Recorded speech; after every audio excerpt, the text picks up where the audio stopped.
আপনি কি ভেবেছেন আপনার নামাজ দিয়ে আপনি জান্নাতে যাবেন? আপনি তাহাজ্জুদ গুজার, সেজদা দিতে দিতে কপালে দাগ ফেলেছেন, এটা আপনারা জান্নাতে নেবে না।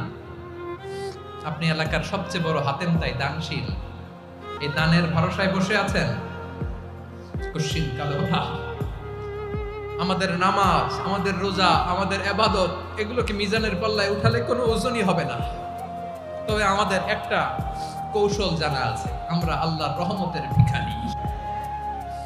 আমরা সেদিন আগেই গুনার স্বীকৃতি দিয়ে দেব। আমরা বলবো, আল্লাহ তুমি প্রশ্ন করার আগে তোমার একটা কথা বলি, আমারে কিছু জিজ্ঞেস করো না, আমি সব করেছি।